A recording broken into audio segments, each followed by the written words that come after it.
2018 সালের 30 ডিসেম্বর নির্বাচনে জিতে টানা তৃতীয় মেয়াদে সরকার গঠন করে শেখ হাসিনার দল আওয়ামী লীগ। নির্বাচনে 300 আসনের মধ্যে আওয়ামী লীগ একাই পায় 257টি আসন। সেবার বিএনপি ও সমমনা দলগুলো পায় মাত্র 7টি আসন। অধিকাংশ ভোট আগেই হয়ে যাওয়ায় একে রাতের নির্বাচন নাম দেয় বিরোধী দলগুলো।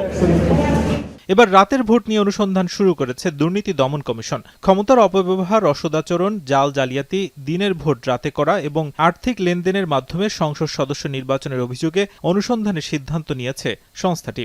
আওয়ামী লীগ সভাপতি শেখ হাসিনার নেতৃত্বে সাধারণ সম্পাদক ওবায়দুল কাদেরের সার্বিক ব্যবস্থাপনায় আওয়ামী লীগের বিভিন্ন স্তরের নেতাকর্মীদের নিয়ে পুলিশের IGP Javed Patwari, DMP commissioner Asaduzzaman Mia, র্যাবের প্রধান বেনজির আহমেদ, পুলিশের সাবেক আইজিপি শহীদুল হক, শেখ হাসিনার প্রতিরক্ষা বিষয়ক উপদেষ্টা তারেক আহমেদ সিদ্দিক, তৎকালীন জনপ্রশাসন বিষয়ক উপদেষ্টা এস.টি. ইমাম সহ বিভিন্ন পর্যায়ের সরকারি ও নির্বাচন কমিশনের কর্মকর্তাদের যোগসাজশের কথা উল্লেখ আছে দুদকের হাতে আসা অভিযোগে।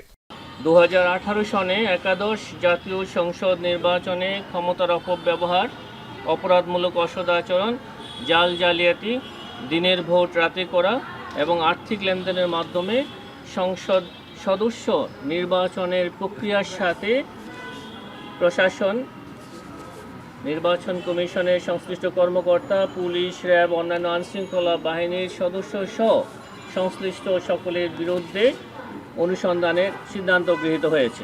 একাদশ জাতীয় সংসদ নির্বাচন অনুষ্ঠিত হয়েছিল কে.এম. নুরুল হুদা কমিশনের অধীনে। দুদক মহাপরিচালক জানান, 2018 সাল ছাড়াও বাকি নির্বাচনগুলোর ব্যাপারেও খতিয়ে দেখবে কমিশন।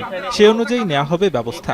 এই অনুসন্ধানে টিম যাদেরকে মনে করবেন এটা রেকর্ডপত্র পর্যালোচনায় যাদের সম্পৃক্ততা পাওয়া যাবে তাদের সকলকে অনুসন্ধানের আওতায় আনা হবে।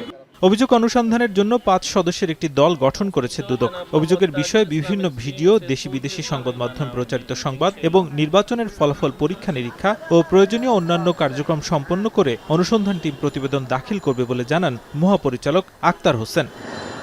নাজমুস সাকিব, এখন, ঢাকা। সানবিট সব দিবে সামাল। সানবিট ম্যাজিক প্রেস ডিশওয়াশিং এর মাথা ঘোরানো সলিউশন।